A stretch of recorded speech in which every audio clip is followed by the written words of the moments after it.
Sir, ಈಗ ಆಗ್ತಾ ಇರೋ ಪೊಲಿಟಿಕಲ್ ಡೆವಲಪ್ಮೆಂಟ್ ನಮ್ಮ ಗಮನಕ್ಕೆ ಇರ್ಬೋದು. ಏನು ಸಲಹೆ ಕೊಡ್ಲಿಕ್ಕೆ ಬಯಸ್ತೀರಿ ಅಂತ ಒಬ್ಬೊಬ್ಬರೇ ಅಸಮಾಧಾನದ ಮಾತನಾಡ್ತಾ ಇದ್ದಾರೆ. ಈಗ ಪಕ್ಷ ಅಧಿಕಾರಕ್ಕೆ ಬಂದಿದ್ದೀವಿ, ಜನ ಆಶೀರ್ವಾದ ಮಾಡಿದ್ದಾರೆ, ಅದನ್ನು ತಿಳ್ಕೋಬೇಕು. ಗೆದ್ದಿರ್ತಕ್ಕಂಥವ್ರು ತಿಳ್ಕೊಂಡು ಎಲ್ರಿಗೂ ಮಂತ್ರಿ ಸ್ಥಾನ ಸಿಕ್ಕಿರಲ್ಲ, ಎಲ್ಲರೂ ಚೇರ್ಮನ್ ಆಗಿರಲ್ಲ. ಆದರೆ ಸ್ವಲ್ಪ ಸಮಾಧಾನವಾಗಿರಬೇಕು. ಸಮಾಧಾನವಾಗಿರದೇ ಇದ್ದರೆ ಮುಂದಕ್ಕೆ ಅಪಾಯ. ಅನುದಾನ ಸಿಗ್ತಾ ಇಲ್ಲ ಅಂತ ಅಸಮಾಧಾನ ಸರ್. ಅನುದಾನ ಇರುತ್ತೆ, ಸ್ವಲ್ಪ ಕಡಿಮೆ ಆಗಿರ್ಬೋದು ಅಷ್ಟೇ, ಸ್ವಲ್ಪ ಕಾಯಬೇಕು.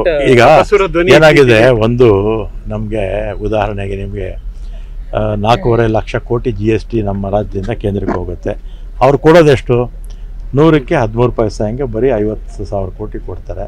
ನಮ್ಗೆ ಅದರಲ್ಲಿ ಅರ್ಧ ಕೊಟ್ಟಿದ್ರೆ ಯಾವ ಸಮಸ್ಯೆಗಳು ಇರ್ತಿರ್ಲಿಲ್ಲ. ನಮ್ಮ ದುಡ್ಡೆಲ್ಲ ಕೇಂದ್ರ ಸರ್ಕಾರ ತೊಗೊಂಡೋಗ್ತಾರೆ. ನಮ್ಮ 4.5 ಲಕ್ಷ ಕೋಟಿನಲ್ಲಿ ಬರೀ 50,000 ಕೋಟಿ, 4 ಲಕ್ಷ ಕೋಟಿ ಅವರು ತೊಗೊಳ್ತಾರೆ. ಅದು ನಮ್ಗೆ ಬರಬೇಕೋ ಬೇಡ? ಅಟ್ಲೀಸ್ಟ್ ಕನಿಷ್ಠ ಪಕ್ಷ ನಮ್ಮ ಮುಖ್ಯಮಂತ್ರಿಗಳು ಅದೇ ಹೇಳಿರೋದು, ಅರ್ಧ ದುಡ್ಡಾದರೂ ಕೊಟ್ಟರೆ ರಾಜ್ಯ ಅಭಿವೃದ್ಧಿ ಆಗುತ್ತೆ. ಮಾಡಿದ ಹೋರಾಟ ಏನಾಯ್ತು ಸರ್? ನೀವು ಅಲ್ಲಿ ಹೋಗಿ ಎಲ್ಲ ಮಾಡಿದ್ವಿ. ಕೇಂದ್ರ ಸರ್ಕಾರಕ್ಕೆ ಕಣ್ಣು ಕಿವಿ ಎಲ್ಲ ಇರಬೇಕಲ್ಲ, ಇದ್ರೆ ತಾನೇ ನಾವು ಹೇಳಿದ್ದು ಕೇಳಿಸಲ್ಲ ಅವ್ರಿಗೆ.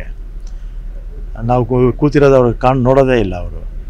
ಸರ್, ಈಗ ಆಗ್ತಾ ಇರೋ ಪೊಲಿಟಿಕಲ್ ಡೆವಲಪ್ಮೆಂಟ್ ನಮ್ಮ ಗಮನಕ್ಕೆ ಇರ್ಬೋದು. ಏನು ಸಲಹೆ ಕೊಡ್ಲಿಕ್ಕೆ ಬಯಸ್ತೀರಿ ಅಂತ ಒಬ್ಬೊಬ್ಬರೇ ಅಸಮಾಧಾನದ ಮಾತನಾಡ್ತಾ ಇದ್ದಾರೆ. ಈಗ ಪಕ್ಷ ಅಧಿಕಾರಕ್ಕೆ ಬಂದಿದ್ದೀವಿ, ಜನ ಆಶೀರ್ವಾದ ಮಾಡಿದ್ದಾರೆ, ಅದನ್ನು ತಿಳ್ಕೋಬೇಕು. ಗೆದ್ದಿರ್ತಕ್ಕಂಥವ್ರು ತಿಳ್ಕೊಂಡು ಎಲ್ರಿಗೂ ಮಂತ್ರಿ ಸ್ಥಾನ ಸಿಕ್ಕಿರಲ್ಲ, ಎಲ್ಲರೂ ಚೇರ್ಮನ್ ಆಗಿರಲ್ಲ. ಆದರೆ ಸ್ವಲ್ಪ ಸಮಾಧಾನವಾಗಿರಬೇಕು. ಸಮಾಧಾನವಾಗಿರದೇ ಇದ್ದರೆ ಮುಂದಕ್ಕೆ ಅಪಾಯ.